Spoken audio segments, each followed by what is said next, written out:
नमस्कार। कहानी संसार में लीजिए सुनिए प्रसिद्ध पौराणिक कथा नारद की कामदेव पर विजय। एक समय की बात है, नारद ने विषय वासनाओं पर विजय प्राप्त करने के लिए परब्रह्म की कठोर साधना की। वे हिमालय पर्वत के एक निर्जन स्थान में जाकर समाधिस्थ हो गए और परब्रह्म की आराधना करने लगे। उनके इस प्रकार कठोर साधना करते देख देवराज इंद्र भयभीत हो गए। उन्होंने इस विषय में देव गुरु बृहस्पति से परामर्श करने का विचार किया। वे आचार्य बृहस्पति के पास पहुँचे और उनसे कहा, आचार्य, नारद हिमालय पर्वत पर बड़ी कठिन साधना कर रहे हैं। मेरी समझ में ये नहीं आ रहा कि वे इतना कठोर तप किस उद्देश्य के लिए कर रहे हैं। देवगुरु बृहस्पति बोले, इंद्र, संभव है नारद के मन में तुम्हारे सिंहासन को प्राप्त करने की लालसा पैदा हो गई हो। शायद इसलिए वे इतनी कठोर साधना कर रहे हैं। देवगुरु की बात सुनकर इंद्र और भी भयभीत हो गए। उन्होंने आचार्य बृहस्पति से पुनः पूछा, आचार्य, यदि ऐसा हुआ तो मेरे लिए ये बहुत दुखदाई बात होगी। मुझे परामर्श दीजिए कि ऐसी हालत में मैं क्या करूं। आचार्य बृहस्पति बोले, इंद्र, तुम तो देवों के राजा हो, सर्वशक्ति संपन्न हो, सामर्थ्यवान हो। मैं तुम्हें इस विषय में क्या परामर्श दे सकता हूँ। तुम स्वयं ही कोई उपाय सोचो। आप ठीक कहते हैं आचार्य जी, मुझे कोई न कोई उपाय सोचना पड़ेगा, कहते हुए इंद्र वहाँ से चले गए। अपने महल में पहुंचकर उन्होंने कामदेव को बुलवाया और उनसे कहा, कामदेव, नारद हिमालय पर्वत पर एक निर्जन स्थान में बैठे कठोर तपस्या कर रहे हैं।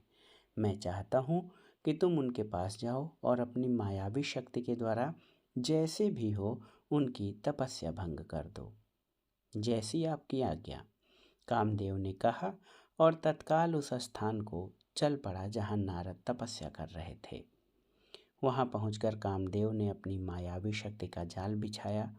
उसके संकेत मात्र से उस बियाबान क्षेत्र में बहार आ गई। भांति भांति के फूल खिल उठे, चारों ओर हरितिमा फैल गई, शीतल मंद सुगंधित वायु बहने लगी, कलियों पर भंवरे गुंजन करने लगे तथा भांति भांति के रंग बिरंगे पक्षी कलरव करने लगे। कुछ ही क्षण में स्वर्गलोक की एक अप्सरा प्रकट हुई और नारद का सामने मनोहारी नृत्य करने लगी। उसके घुंघरुओं की मधुर ध्वनि वातावरण में गूंजने लगी, लेकिन कामदेव का यह प्रयास व्यर्थ साबित हुआ। अप्सरा नृत्य करते करते थक गई, किंतु नारद का ध्यान नहीं टूटा। थक हार कर अप्सरा वापस लौट गई। तप पूरा होते ही नारद ने आंखें खोली। कामदेव ने सोचा, यदि नारद को बाद में ये पता लग गया कि मैंने उनकी तपस्या में विघ्न डालने की चेष्टा की है तो वह मुझे शाप दे देंगे। उचित यही है कि मैं स्वयं ही उन्हें सच्ची बात बता दूं। ये सोचकर उन्होंने नारद के समक्ष पहुंचकर उन्हें साष्टांग प्रणाम किया। नारद ने उन्हें आशीर्वाद देकर कहा, आओ कामदेव। कामदेव ने कहा, अपराध क्षमा हो देवर्ष, मैंने आपकी तपस्या भंग करने का प्रयास किया था। नारद ने पूछा, पर क्यों, किसके आदेश से तुमने ऐसा किया। कामदेव बोले, देवर्षि, मुझ अकिंचन में इतनी हिम्मत नहीं जो स्वयं ही आपको तप से डिगाने का कार्य करता है। मुझे ऐसा करने को कहा गया था। नारद बोले, किसने ऐसा करने को कहा था। कामदेव ने। देवराज इंद्र ने, उन्होंने ही मुझे यहाँ भेजा था, कामदेव ने कहा। कामदेव ने सच्ची बात बता दी। कामदेव की बात सुनकर नारद ने मुस्कुराकर कहा, मैंने तुम्हें क्षमा किया कामदेव। अब तुम जाओ और देवराज को बता देना कि नारद ने इच्छाओं को वश में कर लिया है। अब मैं संसार के किसी भी भौतिक आकर्षण में नहीं फंस सकता। जान बची तो लाखों पाए, कामदेव ने सोचा और जल्दी ही वहाँ से चला गया। तो ये थी बहुत ही शानदार कहानी, एक पौराणिक कथा थी ये, नारद की कामदेव पर विजय। क्योंकि काम वासनाओं पर विजय के बाद व्यक्ति को किसी भौतिक और सांसारिक वस्तु की इच्छा नहीं रह जाती। यही इस कहानी का उद्देश्य है। तो दोस्तों, काम वासना जो है वो मनुष्य के मस्तिष्क को अस्थिर और विकृत कर देता है।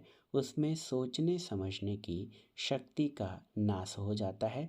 इसलिए हमें अपने इंद्रियों पर नियंत्रण रखना चाहिए, ताकि हम जो भी कुछ सोचें उसे संतुलित मस्तिष्क से सोच सकें और अपने लक्ष्य में प्राप्ति कर सकें। तो ये थी आज की कहानी आपको कैसी लगी हमें कमेंट बॉक्स में ज़रूर बताइएगा। कहानी सुनने के लिए धन्यवाद। नमस्कार।